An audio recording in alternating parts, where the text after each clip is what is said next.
Yan, good evening. Good evening mga idol.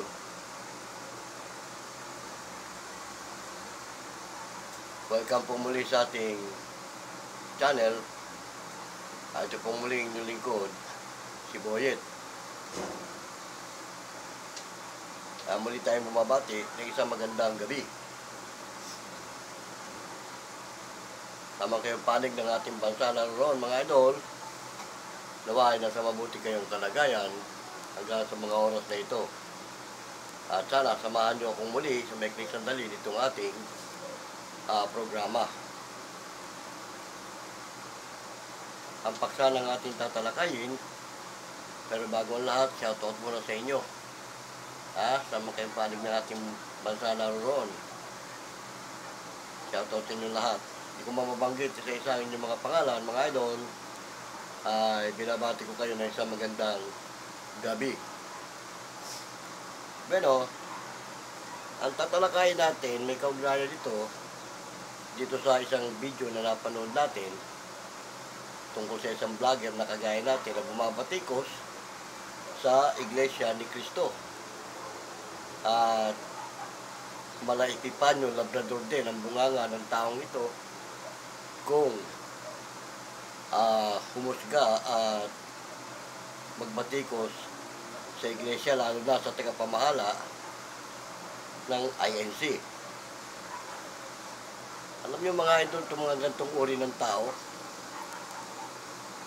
kaming mga iglesia ni Cristo ay hindi na nagtataka dahil habang nalalapit ang araw ng paghukom, ito si Taring talagang nangangalap ng kanyang mga makakasama sa apoy ng panibugo ng ating Panginoong Diyos na itinataag sa araw ng paghukom. At pag dumating ang takdang panahon na yun, sa ayaw nila sa gusto, makakasama nila yung sinasabi ng ating Panginoong Jesucristo na kayo'y sa inyong amang Diablo.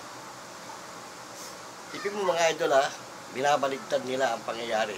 Sila yung nakalagay sa Biblia na baligtad ang pag-iisip. Yung mabuti ginagawa nilang masama at yung masama, yun ang mabuti sa kanila. Tulad na lang ng INC mga idol. Napakabuti at napakagandang relihiyon ng INC kung bakit ito ay minamasama nila. Sabagay, kaming mga miyembro ng iglesia ay hindi na nagtataka sa ganyang sistema. Dahil kasama yan doon sa sinabi ng ating Panginoong Jesucristo na kayo'y pag-uusigin sa aking pangalan.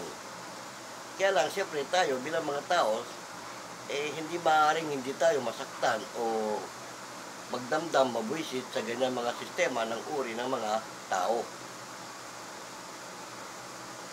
Salamat naman sila at ang ating tagapamahala ay talagang hindi sila pinapatulan.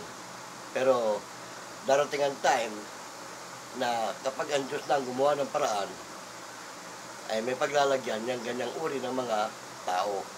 Pero may takdang panahon yan.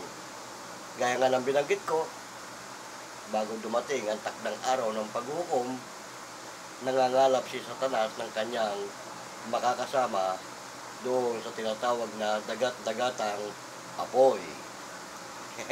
Di ba? Tama mga idol. Kaya yung isa nating idol na vlogger dyan, na kapatid sa iglesia, na galit habang ikinocontent niya at ipinapakita niya yung video nitong vlogger na to na bumabati ko sa iglesia, galit na galit siya. Ang sabi ko nga sa aking comment, idol, huwag mo lang intindihin yung ganyang klase ng tao. Hindi na yan bago sa atin. Pero kung gusto mong kasuhan mo. At siguro mas madaling kasuhan yan kesa kay Epifanio Labrador.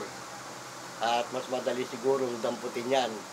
Kasi maliban na kung gayahin niya estilo ni Epifanio na mamumuntok siya at lalayas siya, ayun, mahihirapan na naman tayo na sawatain yan.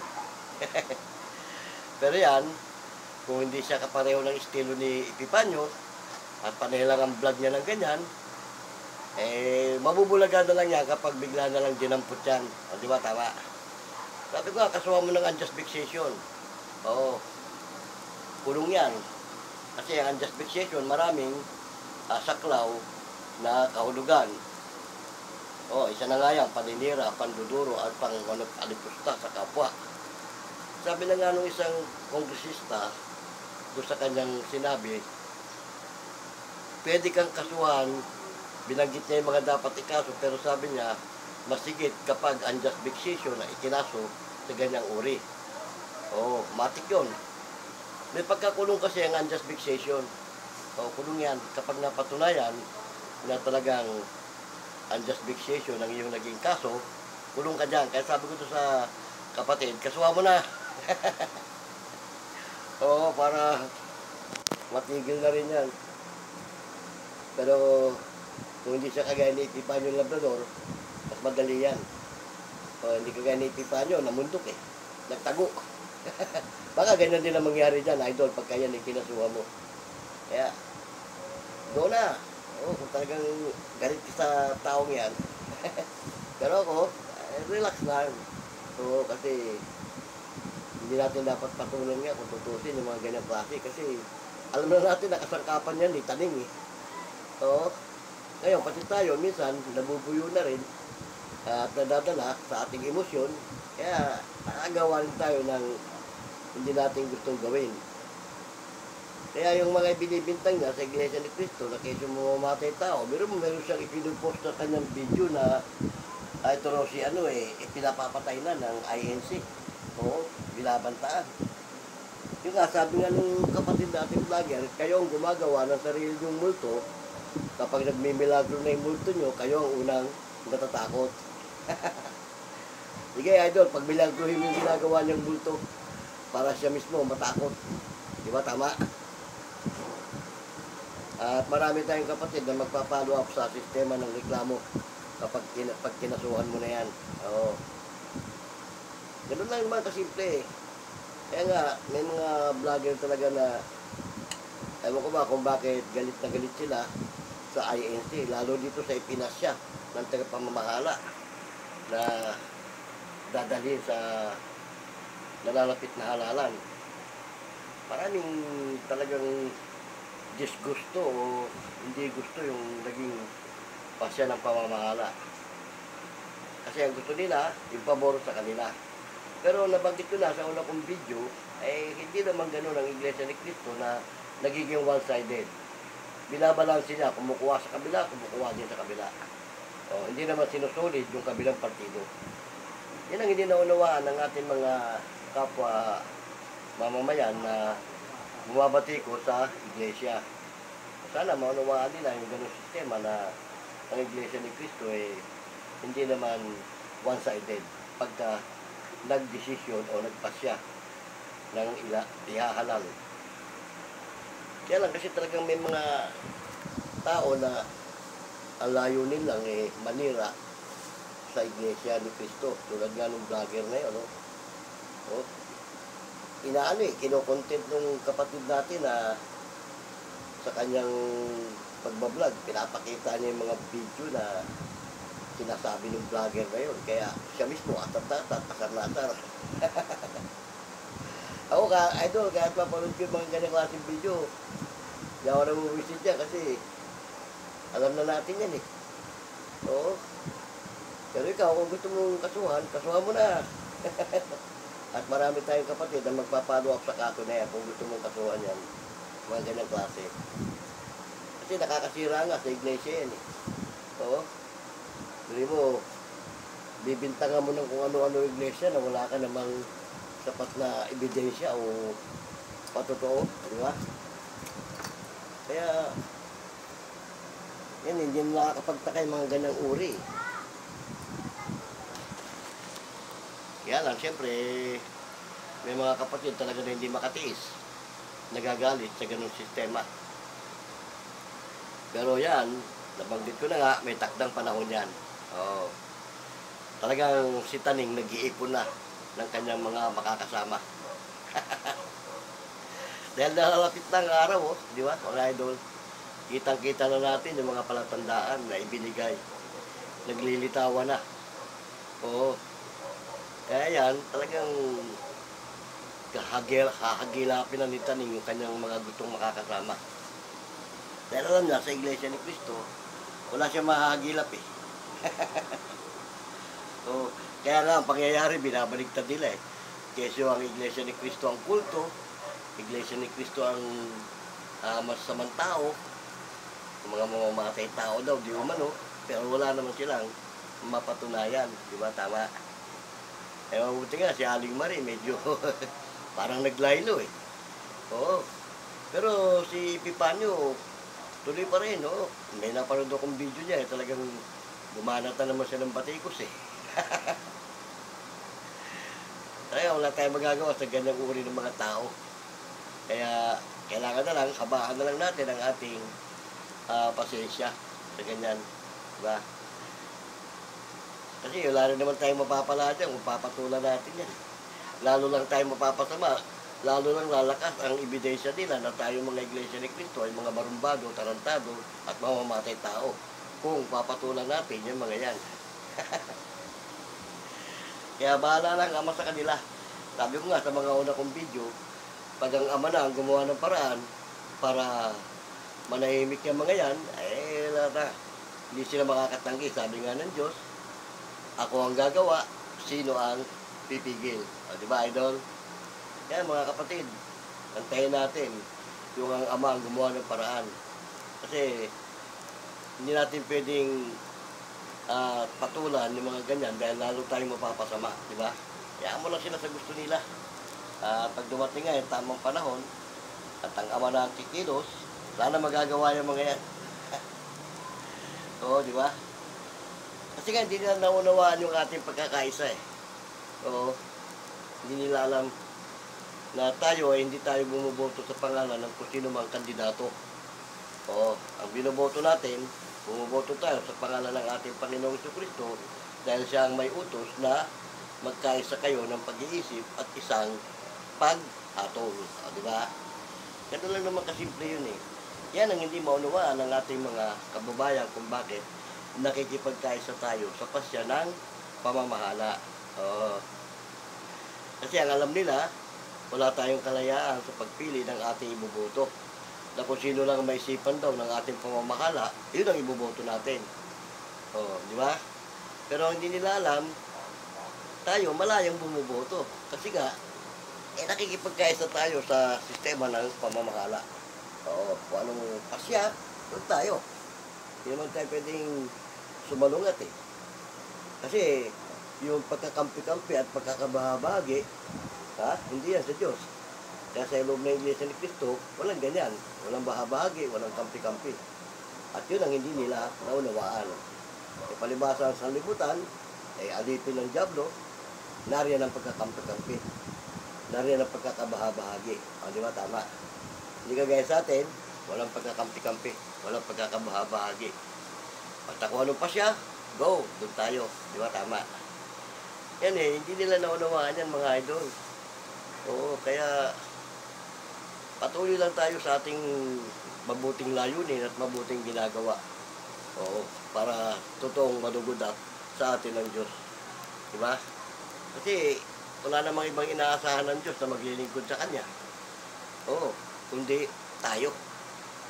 Dahil alam ng Diyos na ang buong sanlibutan nasa ilalim ng kapangyarihan ni Satanas. Kasi nga, inihagis niya si Satanas dito sa lupa para magasik ng lagim. At para malaman ng Diyos kung sino sa mga tao na nandito sa sanlibutan ang para sa Kanya. Di ba? At nakalagay naman din sa Biblia yan, gabuhangin sa dagat ang parurusahan. Di ba? Kaya, hintayin na lang natin yun.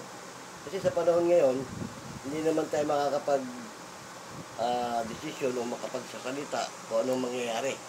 Kasi walang ibang nakakaalam niya kundi ang ating Ama. Kaya yun ang inaantay natin. Kaya nga may mga kapatid na sa sobrang panlulumo sa mga nangyayari, hinihilingan na maghukom na para magkaalaman na talaga kung ano mangyayari, di ba? So, may mga kapatid na hinihiling na maghukom na. Yung panahon ng ating dating tagapamahalang kapatid na Piranyo G. Manalo, talagang minsan sinasabi na niya, hinihiling na ng mga kapatid na maghukom na. At mismo siya, tinatanong na siya kung handa na ba ang iglesia. Di ba? Pero ano sabi ng ating kapatid? Panginoon, bigyan mo pa ako ng konting panahon na maihandang lubos. O, hanggang sa pinagpahinga na nga siya, ito, naiwan dito yung kanyang na pumalit bilang tagapamahala. At ginagawa naman din ang lahat ng kanyang magagawa para ang iglesia maihanda ng lubos. So, mga kapatid, yan ang antayin natin. Huwag niyo kung ano-ano, huwag tayong sasabay sa galaw ng sanlibutan na kung ano nila, papatulan natin, tayo mapapasama. Kaya lang natin sila kung anong gusto nila. At yan nga, nabanggit ko na, may takdang panahon yan. Di ba, tama? Pag dumating yun, wala na makakaiwas. Sabi nga sa Biblia, tatakbo ang tao ng paroot paritok at sisigaw ng kalagim-lagim ang makapangyarihang tao. Sino ka man sa sanlibutan ito na makapangyarihan, kasama kang sisigaw ng kalagim-lagim. Di ba, tama? Tapos sabi nga ng ating Panginoon, kapag nakita niyo yung mga tanda na yan, mga gala kayo. Dahil malapit na ang inyong gantimpala. Di ba? Mga nangyayari yan, mga idol, tanda na yan . Hindi tayo dapat mabuisit o magalit sa kanila. Dapat magalak pa tayo. Dahil nga, ayan na nga yung mga ibinibigay na tanda na malapit na. Lalo na, napapalitaan natin sa amang panig ng mundo ngayon, kung ano-ano mga kalamidad ang nangyayari, yan yun. Di ba? Kaya konting tiis na lang mga idol, mga kapatid. Malapit na natin kamtin ang ating pinakamimiti na ipinangako ng ating Panginoong Diyos. Kaya go lang, magpatuloy lang tayo sa kabutihan na ipinamana sa atin ng ating tagapamahala upang tayo'y mapabuti.